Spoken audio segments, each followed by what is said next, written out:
त्या वर्गात 40 विद्यार्थी आहेत, त्यांच्या वयाची सरासरी आहे 18 वर्ष. 40 विद्यार्थी आहेत, त्यांची सरासरी आहे 18 वर्ष. जर त्या वर्गात 20 नवीन विद्यार्थी आले, 20 विद्यार्थी आले म्हणजेच 60 विद्यार्थी झाले टोटल, तर त्या वर्गातील सर्व विद्यार्थ्यांच्या वयाची सरासरी ही 6 महिन्यांनी वाढते. म्हणजे 6 महिने म्हणजे काय, अर्धा वर्ष. म्हणजेच आता नवीन सरासरी झाली 18.5 वर्ष. तर त्या नवीन 20 विद्यार्थ्यांच्या वयाची सरासरी विचारलेलं आहे. आता मला सांगा, 20 विद्यार्थी वाढले म्हणजे 60 विद्यार्थी झाले, तर प्रत्येकापाशी 0.5 न जास्ती आहेत. आता पहिलं 18 होते, आता 0.5 हे प्रत्येकापाशी जास्ती आहेत.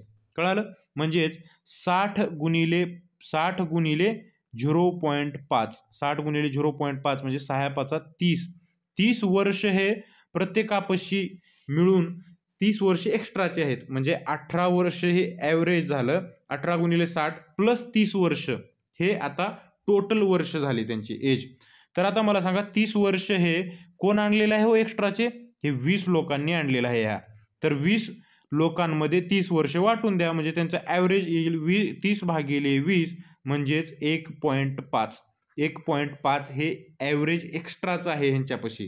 तर 20 लोकांचं ॲव्हरेज किती येईल आता? ह्यांच्यापाशी 18 वर्ष तर आहेच ॲक्च्युली, प्लस 1.5 म्हणजेच 19.5 हे त्यांचं ॲव्हरेज येईल. 19.5 हे त्यांचं ॲव्हरेज येईल. म्हणजे त्याचं उत्तर 19/1/2 किंवा 19.5 वर्ष हे त्यांचं ॲव्हरेज येईल.